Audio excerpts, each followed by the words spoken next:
So just kind of giving a layout of the pump itself.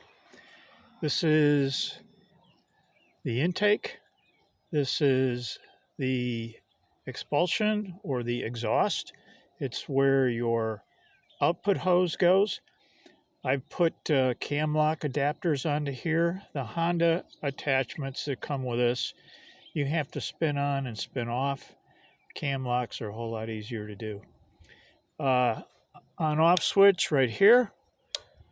This is the throttle, full slow, full speed. And this is one of the reasons why I bought this particular model, because the one above this, the wx10ta, does not have a controllable throttle. So it's sort of like a pressure washer where it runs full throttle all the time. And if you have a pumping situation where you want to be able to throttle down and pump a little less, that next model, as far as I know, cannot do that. Fuel tank right here only holds half a liter of gas. When you fill it up, it's a good idea to go ahead and tip it back and fill it the rest of the way. Otherwise, you're not going to get a full fuel tank. It's got the primer bulb, sort of hard to see here. Primer bulb is underneath right here that you've got to prime the carburetor. You can't really overdo it, but you just want to do it nice and slowly so that you don't get any bubbles in the line. This is the return line here, so bubbles in here is not a big deal. This is the choke, full on, full off. Always choke it, irregardless of how warm it is. It seems to need a little run time with choke. It doesn't usually start with full choke on.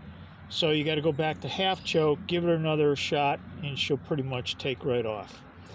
This is the air cleaner here, which is a little challenging to get off, but not too bad.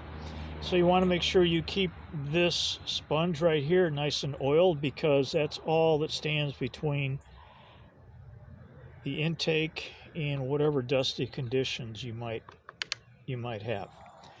Pull start. It's air cooled, obviously. To really check if the engine is ready to go full throttle, I usually will put my finger just outside of this vent right here, and that is blowing air over the block and the head of the engine.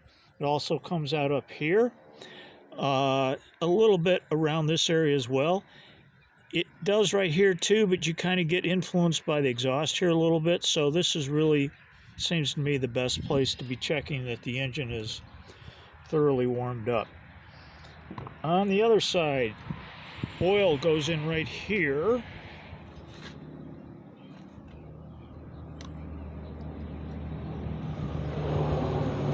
It does have a dipstick on it, but believe me, the oil needs to be all the way up to this level here, because with only 2 ounces of oil in it, if you're just barely touching the stick with the oil, you're pretty low.